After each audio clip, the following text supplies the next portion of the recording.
Bom, hoje a gente vai tentar montar um quebra-cabeça bem complicado sobre uma das figuras talvez a mais complexa da política brasileira, Luiz Inácio Lula da Silva. E para fazer isso, a gente vai usar uma lente, digamos, um pouco diferente, a da filosofia. Ok, vamos direto ao ponto, né? A questão toda com o Lula é que ele parece ser um paradoxo. Pensa bem, de um lado, a gente tem aquele líder sindical super radical, sabe? Forjado ali nas greves do ABC Paulista. E do outro, o presidente pragmático, que ficou famoso pelas alianças com todo mundo e por políticas bem mais moderadas. Então a pergunta que não quer calar é: como é que essas duas figuras, aparentemente opostas, cabem na mesma pessoa? E aqui a gente vê essa contradição bem escancarada lado a lado. De um lado, as origens, né? O sindicalismo radical, o discurso forte de justiça social, e do outro, a prática do poder. As alianças com o centrão, a manutenção de políticas econômicas que muita gente chamaria de neoliberais. É exatamente essa tensão, esse cabo de guerra, que a análise de hoje vai tentar desvendar. Pois é, como é que as duas coisas podem ser verdade? A resposta, pelo menos segundo a fonte que a gente está analisando aqui, não está na politicagem do dia a dia. Ela está num lugar um pouco mais profundo. A ideia é usar uma estrutura filosófica, uma lente diferente mesmo para olhar para esse problema. Pensa nisso como uma espécie de diagnóstico. E para entender esse diagnóstico, a gente precisa primeiro conhecer as ferramentas, a caixa de ferramentas que vai ser usada. A análise se baseia num sistema que descreve o que chama-se de doenças do espírito. E, calma, não é nada médico, viu? É uma forma de falar sobre desequilíbrios, sabe? Desequilíbrios na própria estrutura de um ser político. Basicamente, esse sistema é construído sobre 3 pilares, 3 blocos. O primeiro é o geral, que a gente pode pensar como a grande ideia, a ideologia, sabe? O código que organiza tudo. Depois vem o individual, que é a pessoa de carne e osso, a realidade concreta. E por fim, as determinações, que nada mais são do que as ações, os fatos, a vontade colocada em prática. A saúde do espírito, nesse modelo, seria o equilíbrio perfeito entre esses 3 elementos.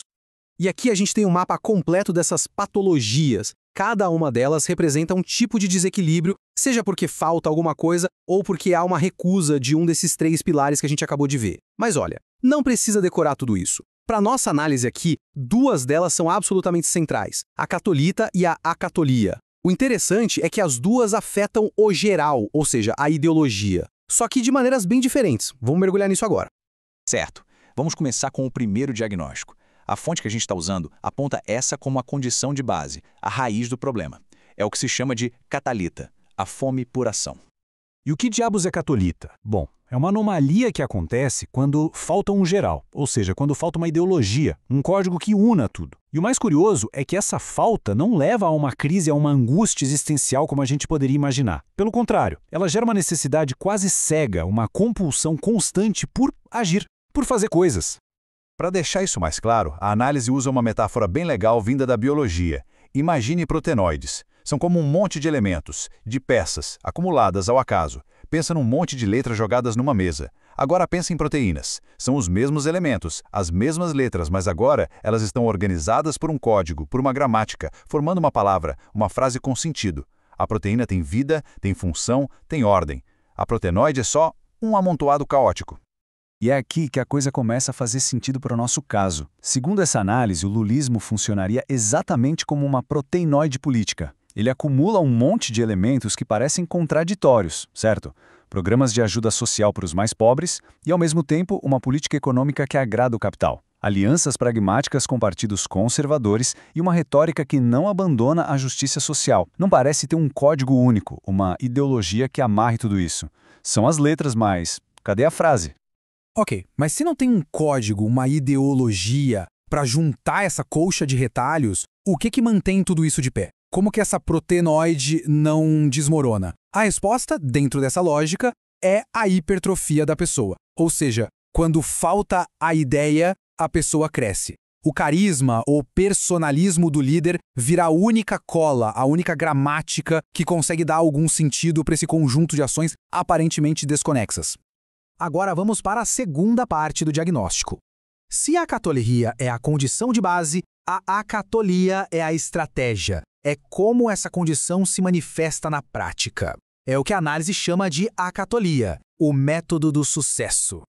A acatolia é bem diferente da catolita, atenção aqui, Não se trata de uma falta de ideologia, mas de uma recusa. É uma escolha ativa, consciente, de deixar a ideologia de lado em nome do pragmatismo. É a decisão de dizer, olha, não importa o que é ideologicamente verdadeiro, o que importa é o que funciona na prática, o que dá resultado. E tem uma frase que resume perfeitamente a essência da acatologia.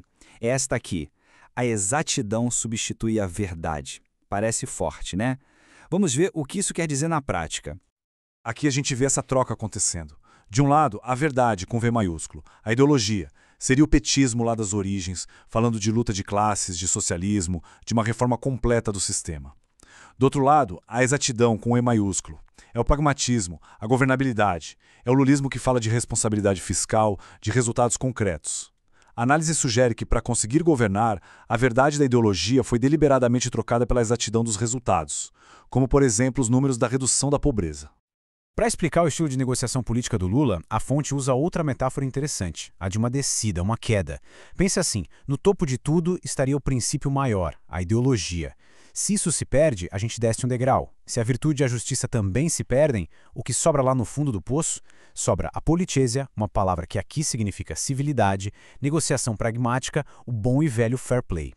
As alianças com o Centrão, nessa visão, seriam a expressão máxima disso. É o que se faz quando os grandes princípios ideológicos já não servem mais para operar na realidade. Ok, agora vamos juntar as peças desse quebra-cabeça. A gente viu 2 diagnósticos. Agora é hora de entender como eles se combinam para formar uma única realidade política. Recapitulando, a primeira parte do diagnóstico é a catalita. É a condição de fundo, a falta estrutural de uma ideologia unificada. E é isso que gera aquela fome de ação e que faz a figura da pessoa, do líder, ficar gigante. E como consequência direta disso vem a acatolia, que é a resposta pragmática, a recusa da ideologia como método. É a única forma de agir, de operar politicamente quando aquela condição de base já está instalada. E aí, chegamos na grande teoria unificada que essa análise propõe. A recusa da ideologia, ou seja, a acatolia, não seria uma traição aos princípios. Pelo contrário, seria a única forma de fazer política, a única prática possível para um espírito que, na sua própria estrutura, já não tem esse código unificador, ou seja, que já sofre de catolita. Uma coisa não apenas leva a outra, uma coisa é a expressão da outra. E aqui vem a conclusão mais surpreendente, o grande paradoxo de toda essa análise. Dentro dessa lógica, essa doença não é, de forma alguma, um fracasso. Na verdade, ela é a própria fórmula do sucesso.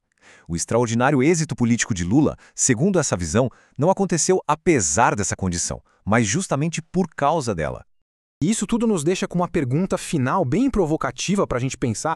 Essa doença do espírito, essa condição que a gente descreveu, será que ela é uma falha política? Ou será que ela é, na verdade, o segredo para governar de forma eficaz no mundo de hoje? Um mundo onde talvez as grandes ideologias puras já não consigam mais dar conta da complexidade da realidade. Fica aí a reflexão.